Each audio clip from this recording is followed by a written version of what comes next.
Welcome, everyone. You are listening to the Northland Post-Message Podcast, where we dive a little deeper into each Sunday's message. I'm your host, Micah, and today I'm sitting down again with Dave, or should I say Hezekiah. What's up, Hez? How you doing, Hez? That's funny. Yeah, that's a real good one. And my mom watched the podcast this week, or watched our message, and reminded me why I'm named David. So yeah. Okay, good. Okay, gave you a good explanation there. That's right. Yeah.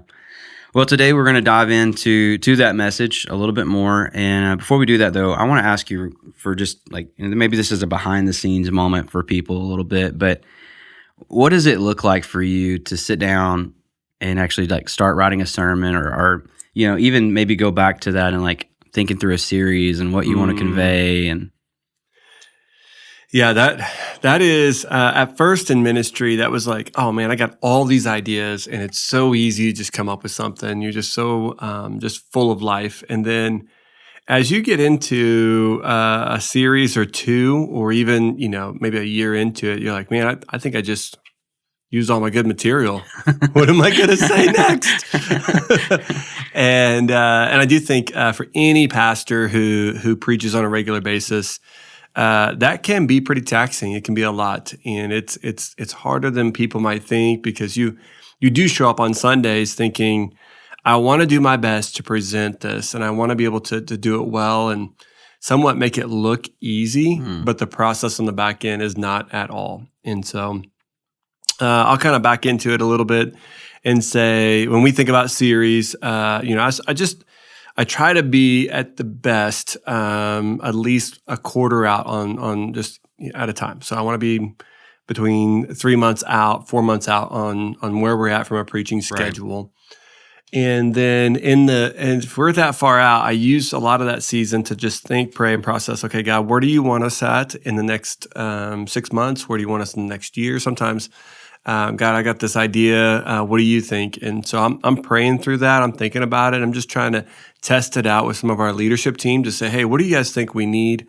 Sometimes I'll ask questions about where their team is and what's going on and what are the things that we are dealing with. And so all those things are shaping the back of my mind, where we need to be. Yeah. Could be circumstantial. We did a series on giving, and it was like, man, there's a circumstance within our church where our trends have been that we're growing, but our giving has stayed about the same. And so I knew that for a while and just prayed about it until God said, okay, I think we need to talk about this. And so that's a part of it. Sometimes it's bigger, like this series. It's probably a year and a half in the making. Mm-hmm. And the truth is, I really wanted to teach on this subject of Hezekiah. And so I had read it my yearly Bible reading, and I came across Hezekiah's story again. And I was like, oh man, I want to teach this. Yeah. And then I just kind of I remember praying about it, and God was like, well, not yet. Mm. And I'm like, well, I want to do something like a little kid at this point. I want to teach this. I had there was one article I read on it, and I was ready to go, and God just said, not yet. And so those are the ones I just put in a little side box, and I just start saying, okay, God, whenever you're ready, I'm going to do this one. Yeah. I think that's one of the things that people maybe don't realize is, when you're in this world of you stand up in front of people each week and you share something, even for me, just like a call to worship or something like that, you're doing this week in, week out. And there's all the time you're coming across little things. And sometimes it can be actually to your, demise a little bit, because you go to actually just study the Bible or read or spend time with God yourself. And you come across something, you're like, oh man, I got to share this. I got to say this. Yep.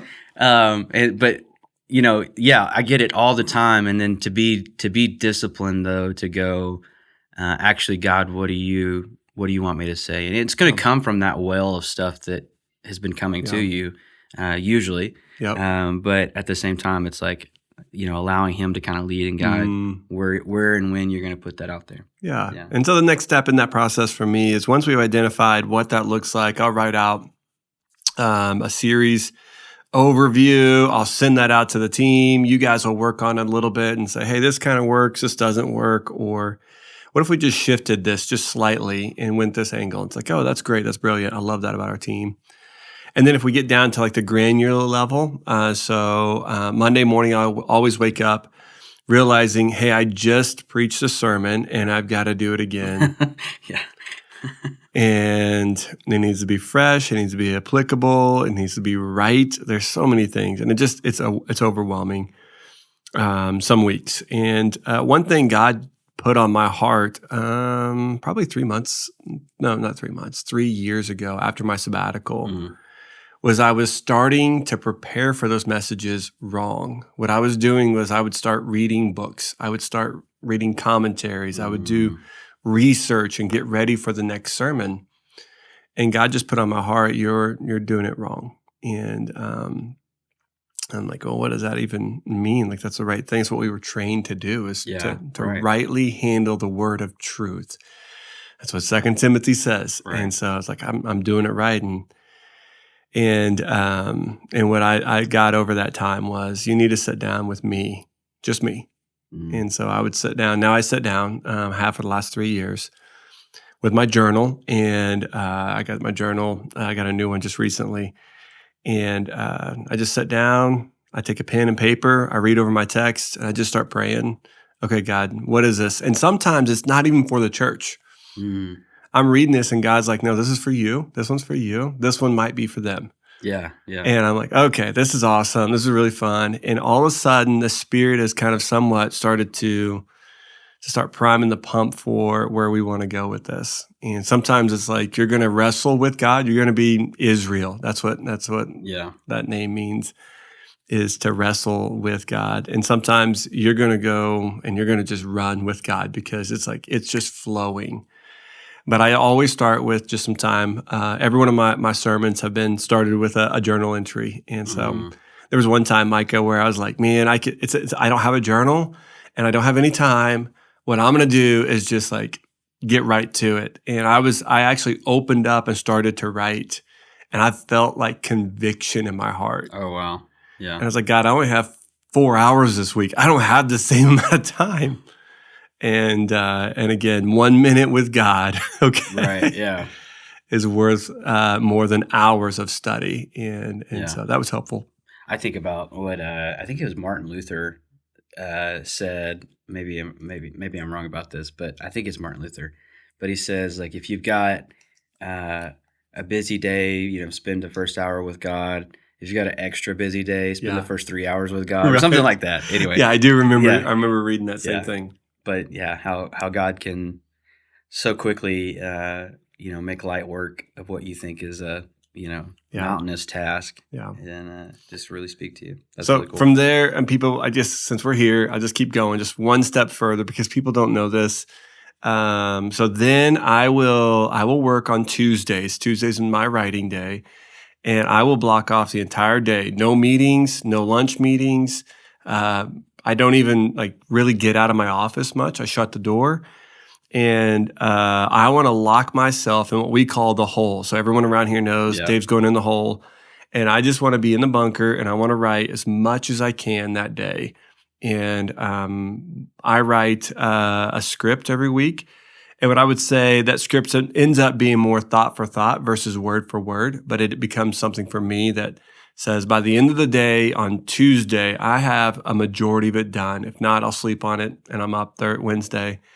And if Tuesday goes terrible, let's say I get just halfway done, I always say to myself, it's only Tuesday. It's really just Tuesday. Yeah.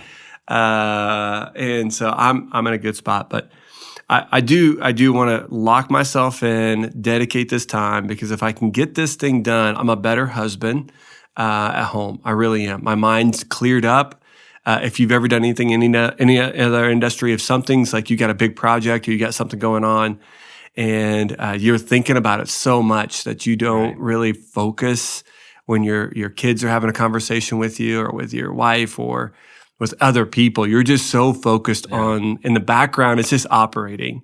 And so if I can get that out of the way, I'm a better husband, better dad. Number two, I'm a better leader. So I can listen to my team a little bit and show up and be there for them and say, okay, what are we doing now? I've been gone for a day in my mind. But now that I'm out, I'm there. And so every week I do that. And then I I come on Sunday and I try to get up and look it over, be reminded of what those thoughts were, ask God, is there anything else? And then, get out on the stage and let her rip. Yeah. So I think, the idea, like you said, of just being present with your family, I really identify with that. I know, and, I'm not preparing a sermon every week, but I'm preparing a lot of things. And yeah, the more I can be diligent and do what I need to do here and not allow it to come home with me and take over, I can be more present with my family. And so, yeah, that's, same kind of goal for me. I try to leave Thursday with, hey, there's nothing else, for the most part. I can walk in on Sunday morning and crank her up and let's go. Yeah. So, and for reference for anybody listening, Thursday is the final day of our work week. Right. It's our Friday. And so when we think about that, Friday is a day off for us. And we just decided a long time ago, everybody's final day was Thursday. All of us have one deadline. And we want to be able to go home on Friday and just be 100% ready to turn on the switch and be ready to go Sunday. Yeah. Well, let's jump into the message for today. There's a couple of things I want to get to, but I'll probably just start with this. Is there anything that you left out? Anything that what's the terminology you use? Kind of left on the table. Got left on the table, or there's another phrase I was thinking of too. But yeah. Yeah. No. This week, I think there was in this week there was so much more I wanted to talk about to start Hezekiah's life. Right. Hezekiah's story is so unique in his faithfulness as a leader. What he did in the beginning was so important. And we kind of just primed the pump, started the conversation. But if we were to go, a little bit further, Hezekiah, one of the reasons he is such a good leader is because he was a faithful leader for the majority of his life. Like, he just really was a faithful leader. And so what I left off the table was, sometimes in leadership for any one of us, I think it's important for us not to understand how we can be leaders in one moment or in a circumstance or just to bring change. But good leadership is faithful leadership for long years of doing that together. And that's what Hezekiah was. He wasn't somebody, David's story, we got this story with David, and there's so much drama around his leadership. Right. And he has the incredible moments where people are like, man, this guy has a heart for God. He is taking down Goliath in the name of a God who's over all things. And so he's walking into literally a knife fight, basically, or a sword fight with a slingshot. And you think, man, that's my guy. But then he also falls deeply. And so he has a few moments where he does things that you'd say, man, David, you really messed up big. Hezekiah doesn't have that. Hezekiah has one moment at the end of his life where he really does make a mistake, yet he was such a faithful leader.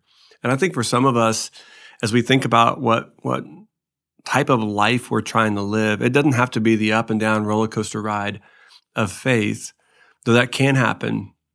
I think it is that long obedience in the same direction. It is that faithfulness that says, man, from day one, you made some radical change, but you just kept living it on year in, year out. And that's what marked his leadership. And I think should mark good leadership for years and years, is that you're someone who's been faithful for decades. And so in some ways it might even seem boring. I think good leaders sometimes should just be boring, meaning you expect them to come in and do the right things. You see that they don't fall off the wagon. They don't have these moments. They're predictable in the way that they handle things. And their dedication is right there. And so I think Hezekiah has some boringness to the way he leads, and that's what makes him so faithful and so good. Yeah. Now, again, his story is going to be crazy, okay? He's got some crazy things happening to him, and the drama is going to be all these other events, and he doesn't always get it right, okay? None of us do. But that's probably what I left off the table, was that good leaders need to be faithful in their leadership. Yeah. I love that thought of just like like, the Eugene Peterson quote, long obedience in the same direction. The idea of, if I just stay faithful over a period of time, there can actually be more fruit from that than what can sometimes happen in a big moment. Right. Yeah. And I think we miss that so often, that little decisions that we make add up, little things that we do add up into daily, into lifetime big things. Yeah. I mean, we know that about our health. We know that about our family. We know that about so many areas of life. We know that about our money. And so, but even in our spiritual life, I think that's is important to recognize. Little decisions each day. I find it fascinating that Hezekiah, coming into where he comes into with all that's happened before, that he has this desire for God and this urgency to do it. And even like at a young age, I find that pretty fascinating. He took the throne at 25, right? Yeah. And so let's talk about that a little bit more, of just like, growing up in the family you grow up in, and all these other things. Like what happens for a person to just go, you know what, I'm going to do this different. Right. Yeah. If you talk to a lot of people who grow up in dysfunctional families, they do get one of two choices. One is they just fall in line and they decide to continue in that cycle for generations. Other people respond very differently, and they say, man, if that's one way, I never want to be a part of that. I don't want to, I want to learn from that. I want to be different from that. And I don't want to go down the same path. And I think Hezekiah had that moment, like, hey, I'm watching it all around me. It's pretty apparent, like there's something needs to change. And I think the nation of Israel, and particularly Judah, was close to God's heart. God was constantly doing what he does to each and every one of us, just continuing to remind them that he's there and this is the very best option. So I think in Hezekiah's time, I think he saw one of the worst things take place in his family, with his own brother being sacrificed. And I think it hit him personally in a way that maybe for some, it's done the same thing, where you see something, it becomes very personal, and you say, I don't want to do that. In fact, I don't want to have anything to do with that ever again. And so Hezekiah decides to make a change. And I think God in that moment just kept putting fuel to his flames and saying, oh, let me just remind you of this. Great, let's do this.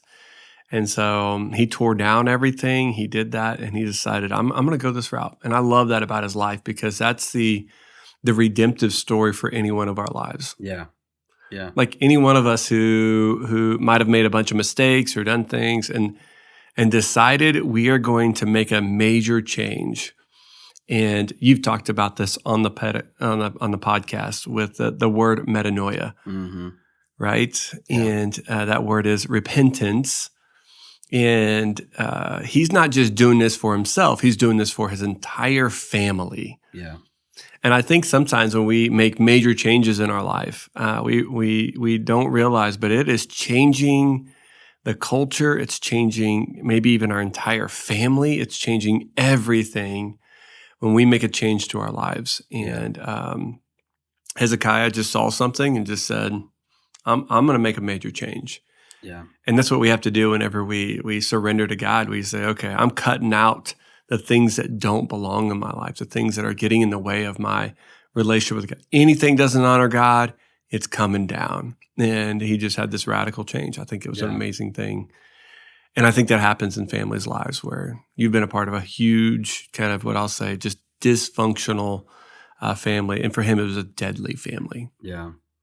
I think we all can identify probably a little bit with just the idea of, when you've lived in a sinful place. Right, yeah. The darkness that comes through that, and the kind of the overshadowing in your life. And then when you realize the blessing of God that you've been missing out on, and I think I can think back multiple times in my life where I've just gone, wow, I've missed it here, and I need to get back to who God's called me to be, and and realizing the places in my life that I've kind of stopped short, and when we do that, and like you said, that word metanoia, to change our mind, change the way we're seeing it, change the way we're thinking about it. I think that's the key thing there, is that we've got to be able to go, oh, wait a minute, I'm seeing this all wrong. Yeah. Because how we see things is kind of directly leads into how we live our lives. Yeah. And we'll make those decisions based on the way we're seeing something. And so to see it differently and go, you know what, actually, this is not bringing about blessing and fruit in my life. This is actually bringing about pain and problem and consequences. I need to turn and make a different decision. I need to see this differently.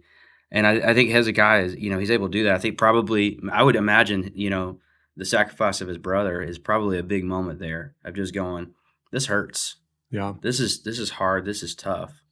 Maybe we're seeing this thing wrong. Yeah. Maybe doing stuff like that is actually hurting us and not helping. Right. And so makes that decision. Yeah. Yeah. I think there's tons of examples of that. Hezekiah made a choice that changed the way everybody thought about God going forward. Yeah. And I wonder, Micah, if you would say, Jesus in many ways, or Hezekiah is a type of Jesus who comes in and helps everybody see what they're doing, the way that they're living, the way they think about religion is wrong. Oh, yeah. Yeah. I mean, there's so many things that Jesus brings up. I see the smile on your face because this is a special place for me. There's so many things about that Jesus brings up that are just shifts in thinking, shifts in how we see it, and particularly, I think one of the big ones is how we see God. One of the things he does is he teaches them how to pray, and he says, "This is when you pray like this, Our Father." Yeah. They don't call Jesus. I mean, they don't call Yahweh our Father. They don't They don't even say His name. Yep. This is something you don't even say His name, much less identify in this personal, deep, intimate way as our Father. But Jesus is the one who goes, no, this is what it's like. It's like having a father, like having as they would say, Abba. Yep. And, Paul would later go on and say that the Spirit in us is what allows us to cry out, Abba, Father. And there's so many things like that Jesus would allow, teach them to see differently. And so I think, same thing is happening here. Hezekiah is going, hey, there's some things we need to see differently for the whole people, for everyone. Yep. I think about it in this way. Hezekiah tore down things that did not belong in order to free them up to worship in a way that was truly the way they were supposed to. Yeah. So we fast forward. He's a type in some ways. And Jesus comes along and he does the same thing. So Jesus starts to tear down things that don't belong. And I'm going to say things like institutes that started to become known for their religious, zealous kind of activities. Like, this is how you're supposed to respond. And Jesus is saying, no, that's not exactly it. In fact, I'm going to tear down all of it to the point where you won't even need the temple. And I'm going to tear down the temple, which I love. Is crazy. Now, at one point, he was talking about his own self. Right. Another time, we would see that that's actually going to be a literal thing. Like the temple is going to come down. And the way that you're going to worship now has nothing to do with all these other things that you thought it was all about. Right. He tells a person outside of all of this in a conversation that they're having in Samaria, of all places. Hey, we're going to worship so different that we're going to worship in spirit and in truth. Yeah. John 4, yeah.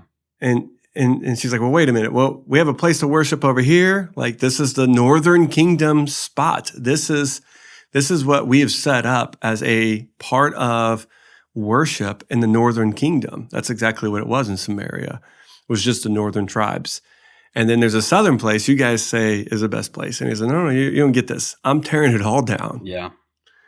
And I'm going to tear down everything that gets in the way of your worship of me and or God. Yeah. And I love that. So he comes in, he tears down all the institutes. He like their thoughts, their ideas, the building, right.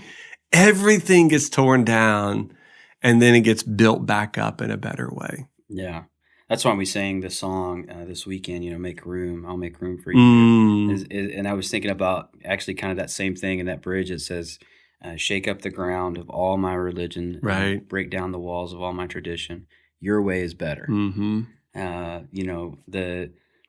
The way we tend to, as you might say, make idols out of things is actually sometimes our downfall. Right. Many times our downfall. And Jesus is trying to show us a way that keeps us from doing that. Yeah. And changes how we worship for sure. Yeah. So we talked a little bit about just the I'm trying to say this correctly, the Nehushtan. This is the bronze serpent. I actually I hadn't even thought about that when you brought it up. I hadn't even thought about that since like Old Testament class in seminary. So I was just like, oh yeah, this is here. Like I totally forgot about this. So it was good to like hear that about that again, and then like put all that together. And I was like, yeah, let's talk about this a little more, because this is a. I'm so glad you brought this one up. Yeah, this is like one of the wildest things in this whole text. Is that Nehemiah sees something, and the truth is, really, we've not heard about this something in almost 1,000 years. Right, yeah. None of the prophets really mention it. There's no other real texts that talk about it. It's just one little moment in Numbers, okay? Which Numbers is not the book people just like lean in on. Right. Although I actually love Numbers. It's one of my favorite books in the of the Torah. I just love it because it tells you this. I like the original name. I don't know if you know this. The original name is called In the Wilderness. But because the numbers were kind of a beginning and ending of it, they decided, let's call it Numbers. I kind of like the wilderness side of it because they're walking around and we get some great stories. But one of those stories is this crazy story of the serpent. Now, here's the thing. Nowhere in Numbers does it call it Nehushtan. Right. It's actually the only time we actually see it. Again, is in 2 Kings 18 or 1 Chronicles 28 or 29, or 2 Chronicles 28 or 29, one of the two. And so here we are, we're looking at the story, and it's the wildest story of people complaining against God. They're complaining against Moses, and they don't like his leadership, and they just think he's, this whole thing is terrible. It was way better in Egypt when we were slaves. Why would you bring us out here for this? And which is, again, wild when you do this. But this is when you've grown up in this. I mean, there's a lot to this. They live through a lot, and so snakes start coming out. I mean, the wrath of God's coming out, and all the things that God says, which is so weird. I actually think it's weird. He said, why don't you build a bronze snake? Yeah. Yeah, it's just completely weird. This is weird. God never asked us. I mean, he actually is one of the things that and again, we're just talking out here, okay? Right. So if you're listening with us, we're just talking here. He actually despised anything fashioned like that. Right. The temple was the only place of worship that was ever seen in this century that had no articles like that, something that you would worship or something you would look to. Right. Nothing. You would see nothing in there. It's almost boring. We're going to go back to that word compared to everywhere else where they had statues everywhere and they had, things that they would look at and then, a sub-statue. Nothing was in the temple. It was just curtains. It's place where you sacrifice, but there's nothing in there. And so for God to say this, like build a snake and put it on a stick. Yeah. Such a strange moment, right? Now, again, it wasn't until much later that we see something very similar coming about with John. John took that whole imagery to a whole new level, which is awesome. But let's just say this, for 1,000 years, it just kind of hung around. We don't know where it was. We don't know anything about it. We don't even know where it was located. We just know people went up to it and they were burning incense to this thing. And it's so fascinating to me because it just seems weird. It's such a weird story. It really is. And then Hezekiah says, you guys are taking something that God used 1,000 years ago, and you're still worshiping the thing instead of the God that gave you that for a moment. It was a season. And so he said, even that needs to come down. Yeah. And so he was the first leader. So we got to back up a little bit. So if Hezekiah's the first leader, that means other guys just completely missed it. Yeah. Solomon must have said, hey, seems all right.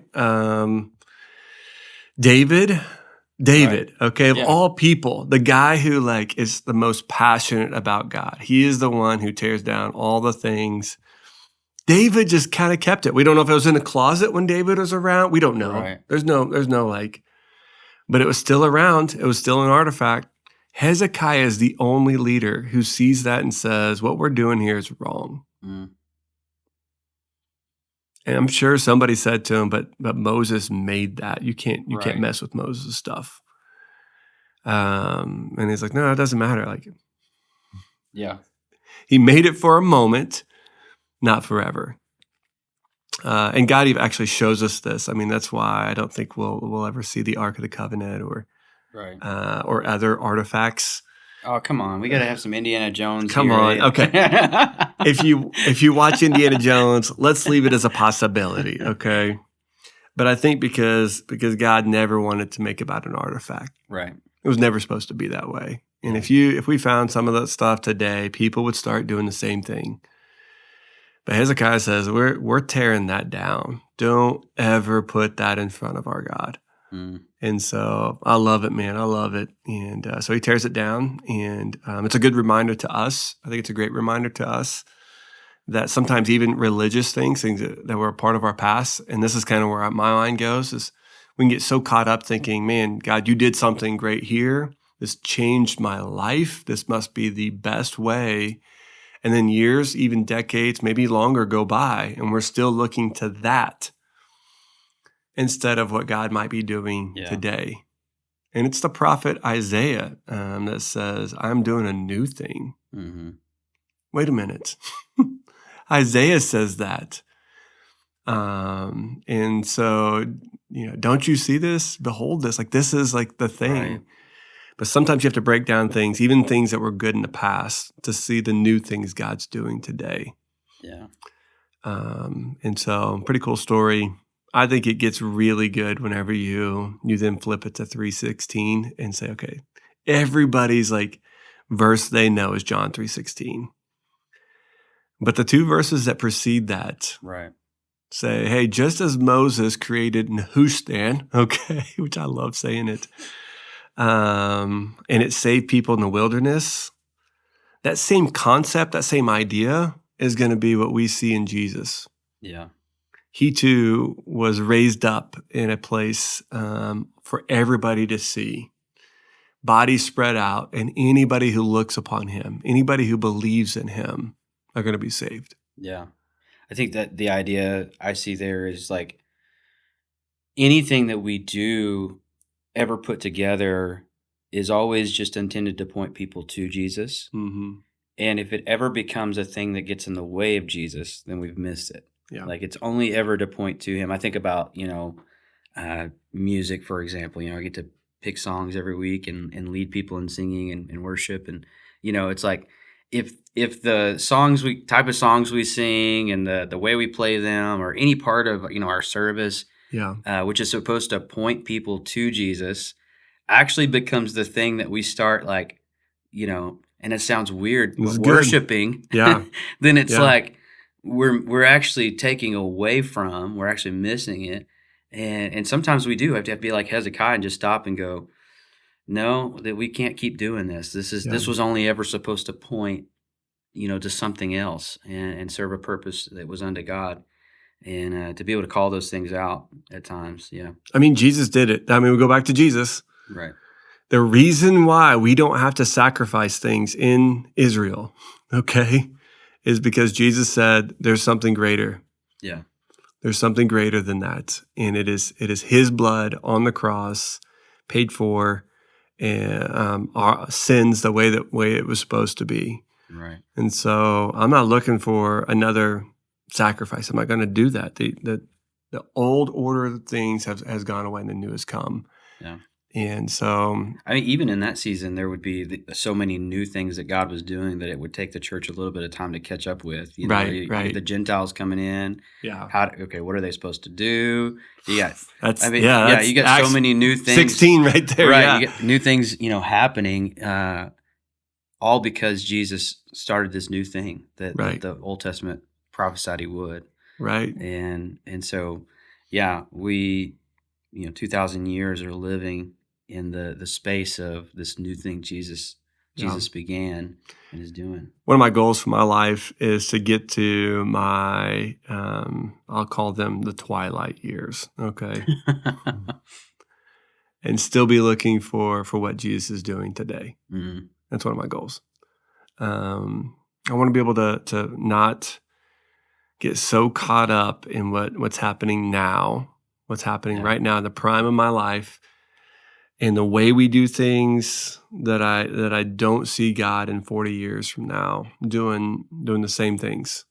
Yeah. Meaning I don't want to miss out on what God's doing 40 years from now. But I know my tendency. I'm becoming an old man as it is. And I kind of get caught up in my ways. I like the way it was done. It works this way.